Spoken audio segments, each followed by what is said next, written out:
The gentle morning sunlight of October streamed through the tall glass windows of Lecture Hall 302 at Stanford University. Fine white chalk dust hung in the air, forming ethereal streaks of light against the warm oak backdrop. The rows of student desks were almost full, young faces brimming with eagerness and a touch of apprehension, their eyes fixed on the large blackboard at the front of the room. On the podium, Professor Eleanor Vance was slowly writing complex formulas in white chalk. She was an elegant, middle-aged woman with her hair neatly styled in a high bun and intellectual gold-rimmed glasses. Professor Vance was renowned not only for her profound knowledge in the field of analytical mathematics, but also for the tricky problems she often posed to challenge her students. Rumor had it that to pass her final exam, students needed not only to master the theory, but also possess a sharp, logical mind and creative problem-solving skills. Today's lecture topic was on partial differential equations, a field Professor Vance was particularly passionate about. She stopped writing, turned to face the class, a faint smile flickering across her usually stern face. "Good morning, everyone," her voice echoed in the quiet space. "Today, we will delve deeper into some interesting applications of partial differential equations. To start, I'd like you to try your hand at a small problem. Don't worry, it's not too difficult. At first." With that, she picked up her chalk and wrote another complex equation on the board. The dense mathematical symbols resembled a labyrinth, enough to make many students feel overwhelmed. A soft murmur began to ripple through the classroom.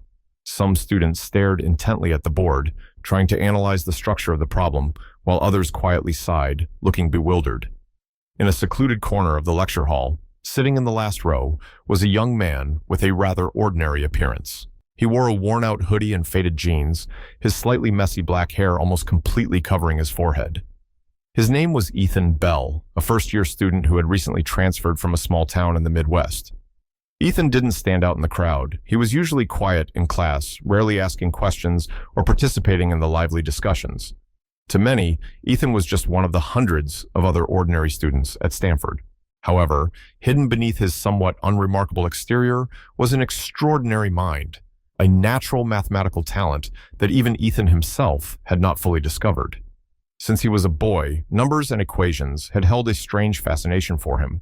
While his peers were engrossed in video games or sports, Ethan would spend hours solving difficult problems in old textbooks or delving into complex mathematical theorems on the internet.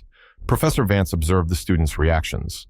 She noticed a few hands had already begun to rise, asking questions about the symbols or conditions of the problem. She patiently explained, occasionally offering small hints to guide them. Suddenly, she noticed Ethan at the back of the class. He was still sitting silently, his eyes seemingly staring intently at the blackboard, but not appearing to be trying to solve the problem. Instead, his gaze held a strange focus, as if he were looking through the numbers and symbols, discovering a hidden structure within. A thought flashed through Professor Vance's mind. She had encountered many students who appeared absent-minded, but were actually thinking very deeply. However, her years of teaching experience also told her that most students sitting in the back row were usually the least interested in the lecture. With a slight intention to challenge the seemingly indifferent student, Professor Vance raised her voice a little. "Does anyone in the back row have any thoughts? You there, the one in the gray hoodie, you seem very focused. Would you like to share your thoughts on this problem?" Ethan startled, looking up at Professor Vance. He hadn't expected to be called upon. A feeling of awkwardness flashed across his face, but it was quickly replaced by an unusual calmness. He stood up, nodded slightly, and said in a slightly hoarse voice, "Professor, I think this problem can be solved by using the Laplace transform combined with the method of separation of variables. After performing the transformation, we will obtain a much simpler ordinary differential equation, and from there, we can find the general solution." The entire lecture hall seemed to fall silent. The other students all turned to look at Ethan in surprise. Even Professor Vance paused slightly. She had expected a hesitant answer, or at least a few questioning remarks, but what Ethan had just said was a completely accurate and promising approach. A mocking smile flickered across Professor Vance's lips. She had encountered students who tried to impress by using sophisticated terminology without truly understanding it. She thought Ethan was just another such case. "Oh, really?" she said with a somewhat skeptical tone. "Then can you elaborate on the steps to perform the Laplace transform in this case, and how do you think the method of separation of variables would be applied afterward?" Ethan didn't flinch. He slowly walked down to the podium, picked up a piece of chalk, and began to write on the board.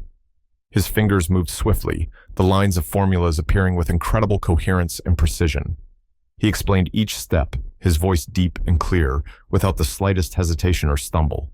The more Ethan explained, the more serious Professor Vance's expression became. She began to realize that this was not a stroke of luck or a bluff. This student truly understood what he was talking about, and even had a deeper insight than she had expected. In just a few short minutes, Ethan had perfectly solved the problem. The final solution he found matched the answer Professor Vance had prepared. The entire lecture hall was filled with stunned silence. The students looked at Ethan with eyes full of admiration and amazement. Professor Vance stood silently for a moment, staring at the formulas on the board. She couldn't believe what had just happened.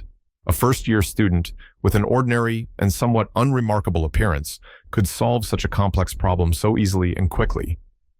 Finally, she slowly spoke, her voice no longer holding any mockery, but instead a genuine surprise and admiration. That was truly remarkable. What is your name? Ethan Bell, Professor, he replied softly, a shy smile appearing on his face. Professor Vance nodded, her eyes still fixed on Ethan. Ethan Bell. I'm afraid I've underestimated you. You have a real talent for mathematics. Your solution was not only correct, but also very elegant and creative. Have you ever thought about participating in mathematics Olympiads? Ethan was slightly surprised by Professor Vance's praise. He had never thought he could impress someone as notoriously demanding as her. Professor, I've never thought about that, he said. Well, perhaps you should consider it, Professor Vance said, her voice becoming more enthusiastic. With your abilities, I believe you can achieve great success in the field of mathematics. Please come see me after class, and we'll talk more about this. Ethan nodded, feeling an indescribable joy spread through him. He had never felt so confident in his abilities as he did at this moment. The eyes of the other students were still on him, no longer with initial curiosity, but with admiration and respect. The lecture continued, but Ethan's mind was still in a daze. He couldn't believe that such an unexpected moment could completely change everyone's perception of him. He knew that the road ahead might be full of challenges, but now he had an extra measure of belief and motivation to pursue his passion for mathematics. And perhaps that distinguished female professor who had inadvertently challenged him would become an important guide on his journey to discover his hidden talent. Following the moment of unexpected silence, a soft murmur rippled through the lecture hall. Curious and somewhat astonished gazes turned towards the back of the room, where the young man, Ethan Bell, was still standing. Professor Vance, after a brief moment of surprise, offered a slight smile, one that Ethan wasn't sure was genuine or just polite. Is that so? Mr. Bell, she said, trying to keep her tone normal but unable to completely conceal her surprise. I sincerely apologize, but I must confess I don't recall seeing you in class before. Could you introduce yourself briefly? Ethan felt a little awkward. He was used to being overlooked in crowds. His dark skin, contrasting with the majority of students at Stanford, seemed to make him invisible in the eyes of this renowned female professor. Professor, I'm Ethan Bell, a first-year student. I just transferred at the beginning of this semester, he replied, his voice still deep and clear. Professor Vance nodded, her eyes quickly scanning the list of students on the tablet on the podium. Ah, yes. Welcome to the class, Mr. Bell. So then, as a new student, are you confident you can solve this problem? There was still a hint of skepticism in her voice, an indescribable doubt. Ethan sensed the condescension hidden behind the professor's question. He was no stranger to scrutinizing glances and hasty judgments based on his appearance. But instead of feeling self-conscious, a small fire ignited within him. He wanted to prove those prejudices wrong. Professor, with your permission, I'd like to try, Ethan said, his voice more resolute. Professor Vance raised an eyebrow, but then she nodded slightly. Very well, Mr. Bell, please. Ethan confidently walked up to the podium. He picked up a piece of chalk, feeling a slight tremor in his hand, but quickly regaining his composure. He glanced at the problem on the board, the numbers and symbols already familiar in his mind. He began to write, the lines of formulas flowing one after another smoothly, without the slightest hesitation. He explained each step, just like before, but this time, his voice carried an even stronger sense of determination and confidence. He didn't just reproduce the formulas, but also shared insightful thoughts on the nature of the problem and its connections to other areas of mathematics. The students in the class seemed to hold their breath as they watched. They were not only surprised by Ethan's outstanding problem-solving skills, but also impressed by his confidence and extensive knowledge. even though he was just a first-year student they had never paid attention to. Professor Vance stood quietly observing. Her face no longer held skepticism, but instead intense concentration and a hint of astonishment. She began to realize that Ethan not only had the ability to solve the problem, but also possessed a passion and deep understanding of mathematics that went far beyond his age. When Ethan finished his solution and turned to face the class, a round of applause erupted from below. The students clapped enthusiastically, expressing their admiration and respect for the young man they had previously overlooked. Professor Vance also clapped softly, a genuine smile spreading across her lips. "That was excellent, Mr. Bell," she said, her voice full of admiration. "Your solution is brilliant, not only accurate, but also demonstrating a very sharp mathematical mind. I'm truly impressed." She paused for a moment, looking directly into Ethan's eyes.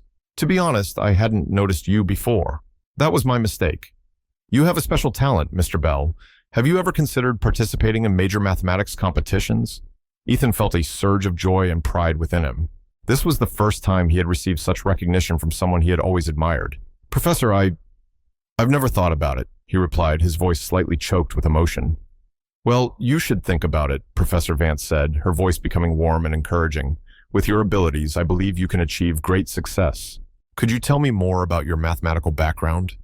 Ethan began to talk about his passion for mathematics since he was a child, about the books he had read, the problems he had solved, and the small competitions he had participated in during high school. Professor Vance listened attentively, occasionally asking insightful questions to better understand his abilities and knowledge. The conversation between Professor Vance and Ethan lasted quite a while, capturing the attention of the entire class. The other students also began to realize that the quiet young man sitting in the back row was not just an ordinary student. He possessed a hidden mathematical talent, an uncut gem. As the class was nearing its end, Professor Vance smiled at Ethan. "Mr. Bell," she said, "I'm very glad I had the opportunity to witness your talent today.